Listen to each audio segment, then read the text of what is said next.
રાજ્યમાં માવઠા બાદ જોરદાર ઠંડીનો ચમકારો જોવા મળશે તેવું હવામાન નિષ્ણાત અંબાલાલ પટેલે આગાહી કરી છે। કાતિલ ઠંડીનો ચમકારો થશે અને રાજ્યમાં માવઠા બાદ પડશે જોરદાર ઠંડી।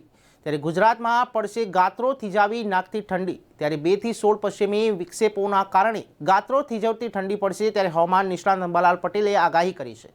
એક પછી એક પશ્ચિમી વિક્ષેપો પડશે તેમજ રાજ્યમાં ધીમે ધીમે ઠંડીનું જોર વધશે। ઘઉં અને સરસ જેવા કૃષિ પાકો સારા થવાની સંપૂર્ણ શક્યતાઓ છે। તેવામાં 2 થી 4 ડિસેમ્બરમાં બંગાળના ઉપસાગરમાં ચક્રવાત ભારે થશે તેવું અંબાલાલ પટેલે જણાવ્યું હતું। હવે એક પછી એક પશ્ચિમ વિક્ષોપ આવતા જશે। પશ્ચિમ દિશામાંથી આ આવતા જે વાદળોના સમૂહને પશ્ચિમ વિક્ષોપ કહેવામાં આવે છે। આ વિક્ષોપો ભૂમધ્ય મહાસાગર ઉપર થઈને ઉત્તર આફ્રિકા થઈને વંટોળ આપતા હોય છે।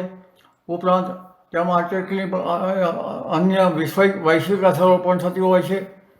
જ્યારે આ તારીખ 2 થી 4માં એક પશ્ચિમ વિક્ષોપ આવવાની શક્યતા રહેશે। ત્યારબાદ તારીખ 2 થી 16માં દક્ષિણ ભારતમાં ભારે વરસાદ થવાની શક્યતા રહેશે અને આ અરસામાં ડિસેમ્બર તારીખ 2 થી 4માં બંગાળના ઉપસાગરમાં ભારે ચક્રવાત સર્જવાની શક્યતા રહેશે। લગભગ 8 ડિસેમ્બર સુધી આ ચક્રવાતનું જોર રહેશે, જેના કારણે દક્ષિણ પૂર્વીય ભાગોમાં ભારે વરસાદ થશે, જેની અસર છેક મધ્યપ્રદેશ સુધી થશે અને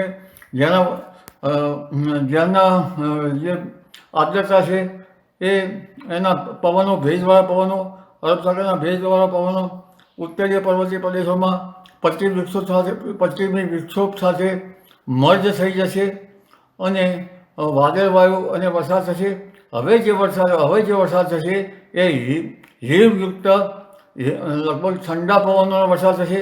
એટલે ઉત્તરીય પર્વતીય પ્રદેશોમાં ભારે હિમવર્ષા થશે અને ઠંડા પવનના સુસવાટા હવે ડિસેમ્બર તારીખ 2 પછી આવતા જશે। ડિસેમ્બર તારીખ 2 થી 16માં પશ્ચિમી વિક્ષોપ બીજો પણ આવશે, પરંતુ તારીખ 14 થી 16માં જે પશ્ચિમી વિક્ષોપ આવશે તેમાં વાદળવાયુ વધારે આવવાની શક્યતા રહેશે અને બીજો એક પશ્ચિમી વિક્ષોપ લગભગ 19 થી 22 તારીખમાં આવશે, જે ઉત્તરીય પર્વતીય પ્રદેશો ભારે વરસાદ કરશે અને ગાત્રો થીજવતી ઠંડી પડશે।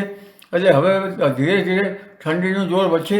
આ ઠંડીના જોરના લીધે લગભગ જે કૃષિ પાકો છે તેના માટે સારું રહેશે। ઘઉંનો પાક, અન્ય પાકો, જોકે રાયડાના પાકના સરસવના પાકમાં તો અલ નીનોની અસર જે છે તેને પણ સાનુકૂળ રહી છે, પરંતુ તે પાકો પણ સારા થશે। ઘઉં અને અન્ય શિયાળુ પાકોનો ઉગાવો હવે સારો થતો જશે અને હિમયુક્ત પવનોથી ઠંડી પણ વધશે। જ્યારે અન્ય રીતે જોઈએ તો તારીખ 2 થી 4 ઉપરાંત 28, 29 અને 30 નવેમ્બરમાં પણ વાદળવાયુ થશે। વચ્ચે ડિસેમ્બરમાં જે ઉત્તરીય પર્વતીય પ્રદેશોમાં ભારે વાદળવાયુ આવવાની શક્યતા રહેશે અને બીજું અન્ય માવઠું પણ આવી શકવાની શક્યતા રહેશે। જી।